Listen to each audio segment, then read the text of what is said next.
Well, hey guys, Silly Tuck here. It's so weird.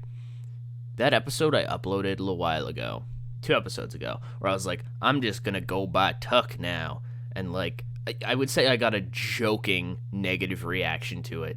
I'm pretty sure last episode I just introduced myself as Silly Tuck again.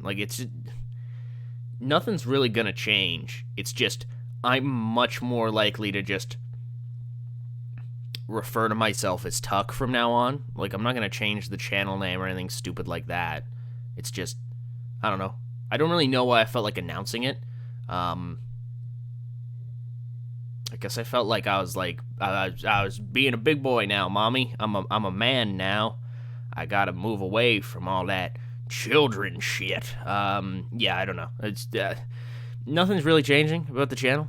If you're literally confused about what the fuck I'm talking about, that's fair. I was like, I'm gonna just refer to myself as Tuck from now on, and not Silly Tuck. And I just do that. I just refer to myself as Tuck. I'm Tucker Tuck T-Dogg. T-Dogg. Reminds me of a story. We're gonna open up with a story this week. Me and my boy Rob. Rob doesn't watch this. I love Rob, but Rob doesn't watch TEW, just in general. Just doesn't get it, and that's fine. Not for everybody, right? Listening to me babble about a text-based game, watching numbers. It's not for everybody. Just isn't. It was like TEW, but like more EWR because it was more kind of quick-based, I guess. If that makes any sense. Kind of simpler, streamlined. Anyways, we had a fucking tag team, I think, in Dewey 13, where he was R-Man, and I was T-Dogg. How old would I have been with Dewey 13? It would have been 2012. I would have been maybe 11, 12. I would have been 11, I think.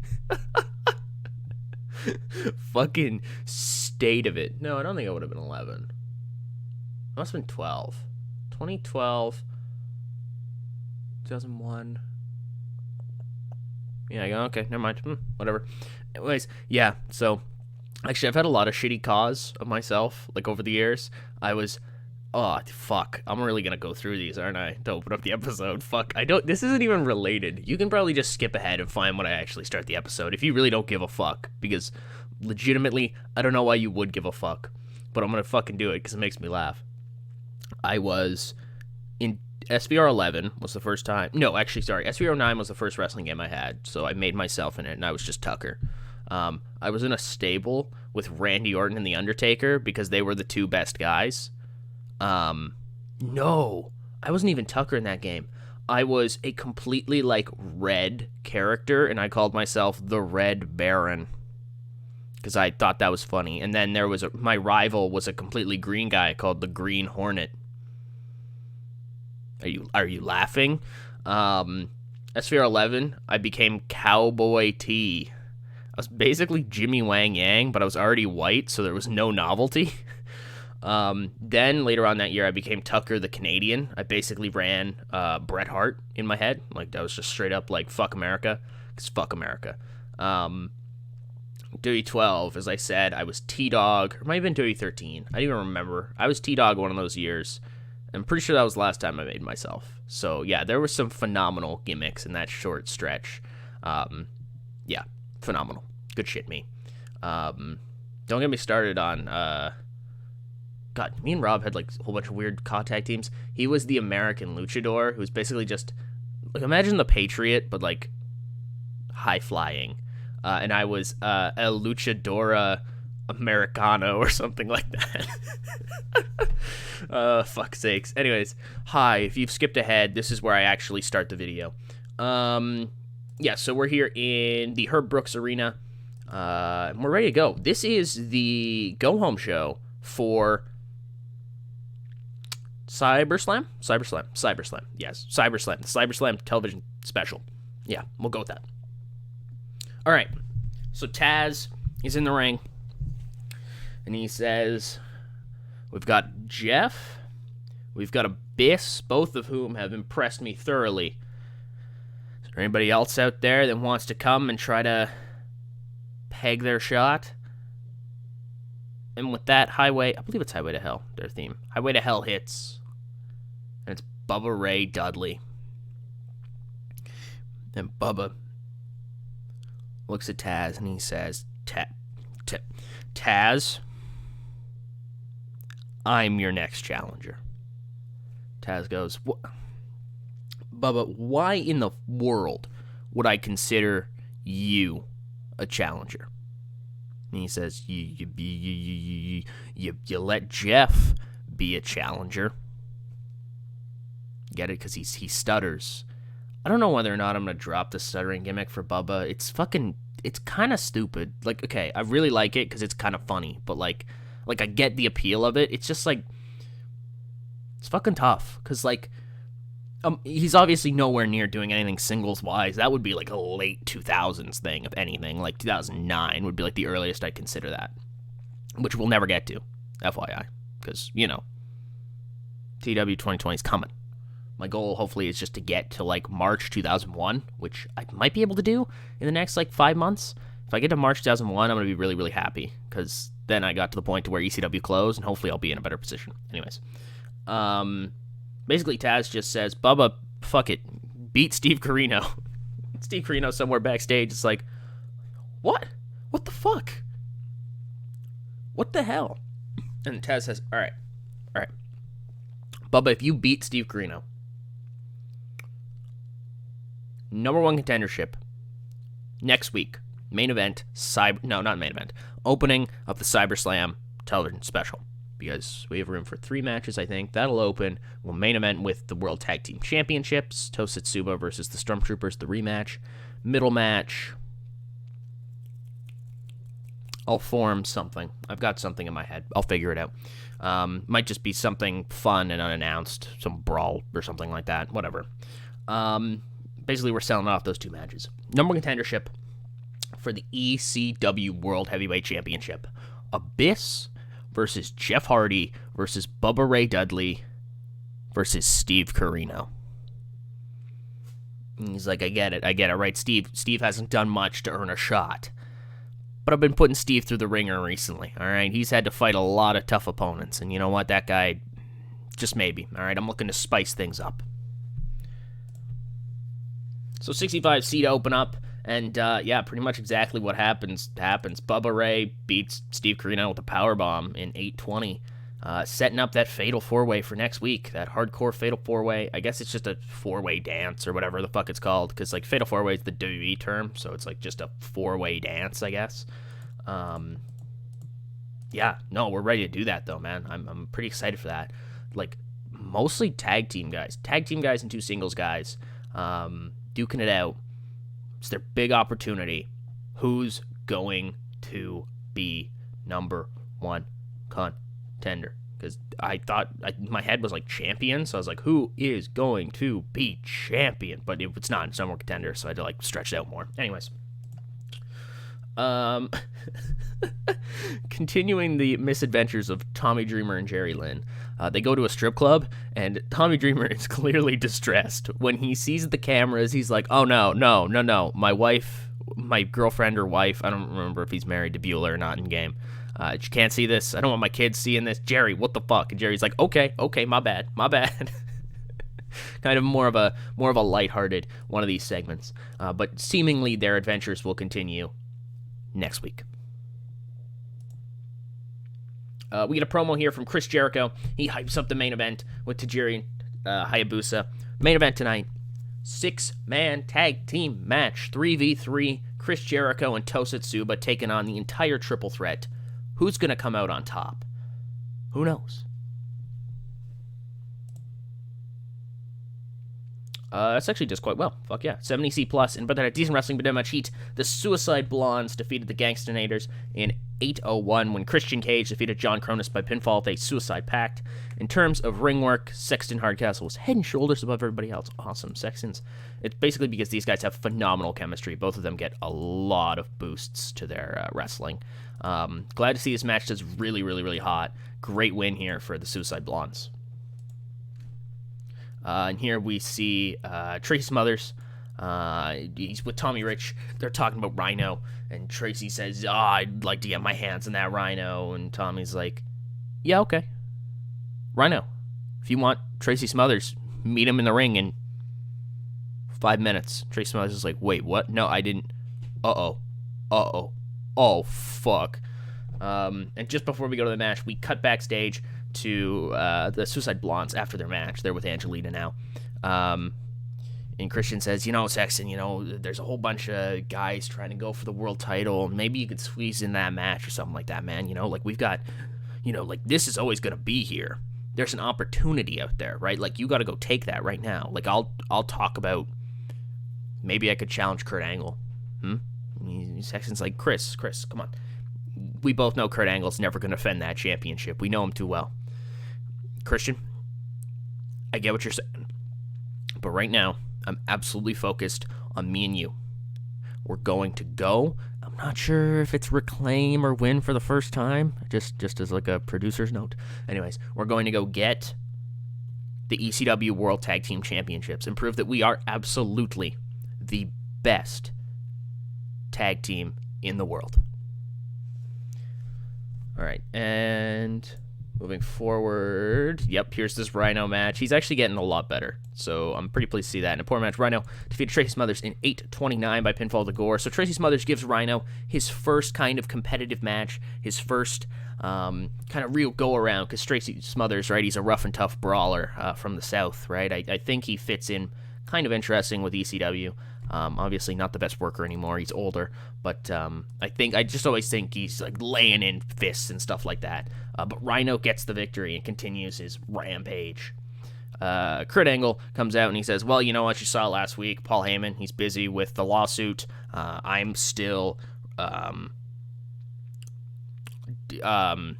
my grandma died. Yes. And so I will not be defending this belt tonight. I'm sorry. Emotional distress. Thank you. Peace. And everybody's just like, fuck's sakes. We're back to this shit because Paul's busy. And actually we go, Paul Heyman shouldn't be in this angle. Anyways, Christy Mist, he should be here, but like not on screen. Christy Mist goes up to Mikey Whipwreck and, she's like interviewing him, Mikey, what do you think about Paul Heyman suing you? And Mikey Whipwreck's like, what the fuck do you mean Paul Heyman suing me? Christy's like, well, did you watch last week's Hardcore TV? And he's like, why the fuck would I watch Hardcore TV? I'm not booked on this show. I'm blackmailed by management, and anytime I try to get an answer, I'm sent away. Why would I ever watch this show? Why would I care? I'm absolutely overjoyed Paul Heyman has decided to sue me, because that means he will have to hear me and have to see me. Main event, it is an 82 B+.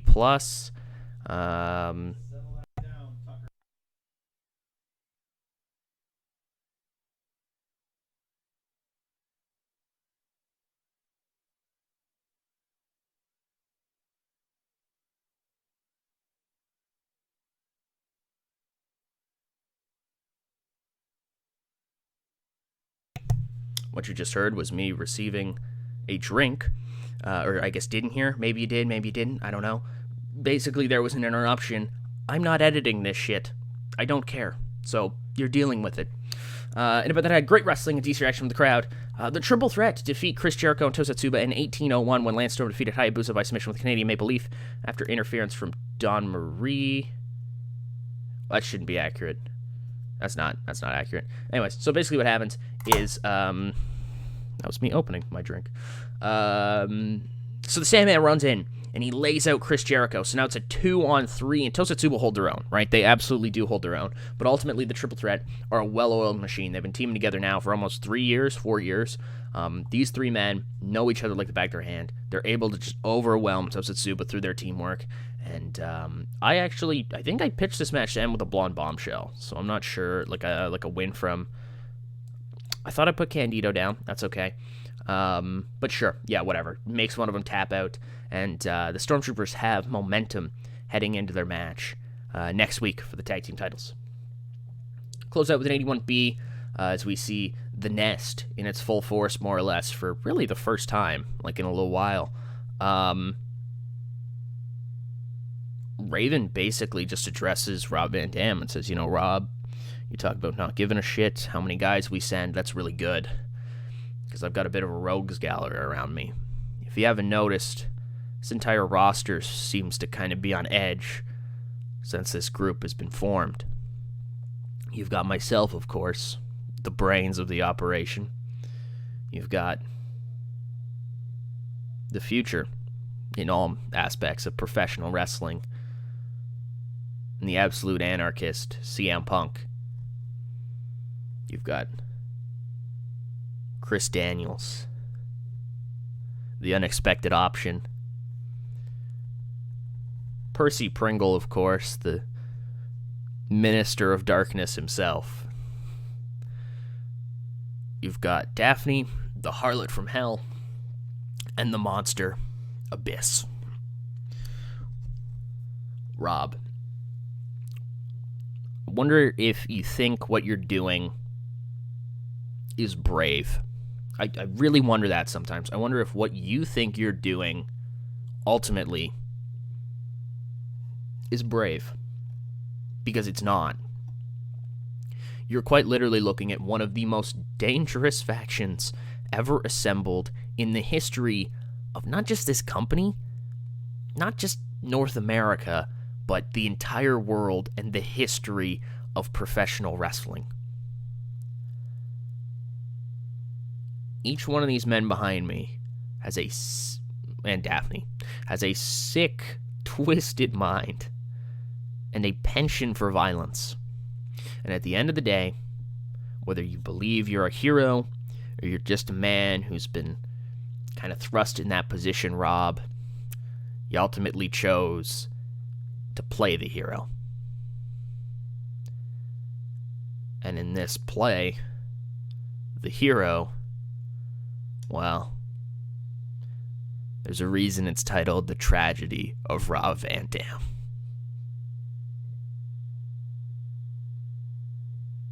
So bring your best. I hope everybody brings their best. Because after next week, Abyss is going to be the #1 contender for the ECW World Heavyweight Championship. He's going to go on, he's going to squash that bug Taz. And he will be the world champion. And CM Punk and Christopher Daniels are going to have RVD's head on a pike.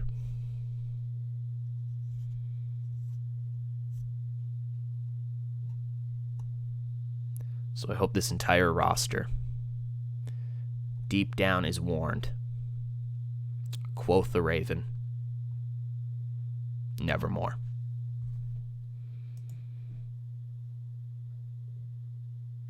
Up in 7. Good shit.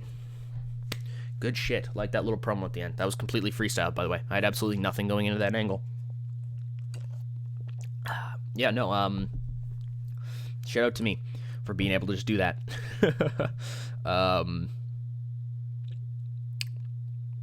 It's not often we see one of our own guys on here. Little Guido. It's weird he debuted as Damian Stone, though, in ECW, and then later on picked up Little Guido. Alright, what do we got here? Anything? Our show was excellent. By the way, we're drawing like the most fans we ever had. 7,700 in an arena. It's phenomenal. Raven thinks that Hayabusa has little upside. Fuck off, Raven. Nobody asked you. Cool. Because we're continuing to... I think we're losing money. We are losing money, but our ticket sales are... They should be up. How many shows have I done? 2. That's a okay, wait, hold on. That's a non-pay-per-view month. These are non-pay-per-view months. You can see, obviously, where we have pay-per-views. Like there, there, there. And then I guess previously our pay-per-view month would have been there and there as compared to here. I think. I'm not sure. Anyways, something I did want to show you guys. Our TV ratings are through the fucking roof, right? So we started this year doing about 265K. You know what I mean? And then now we're already up to 300K.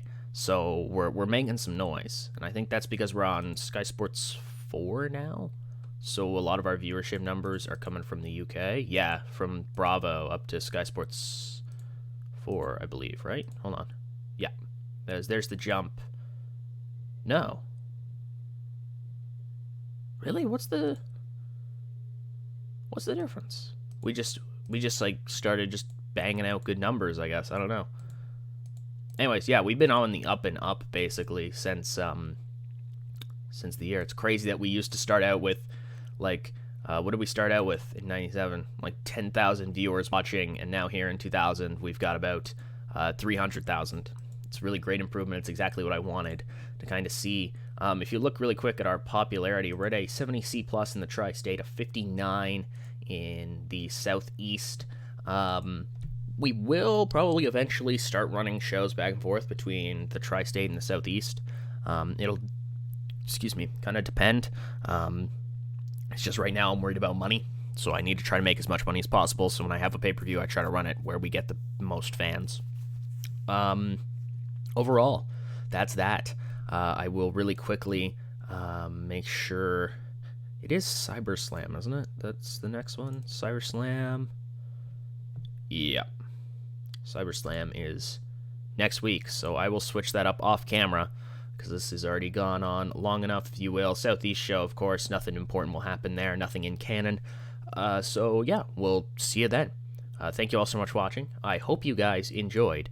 This is Silly Tuck, signing out.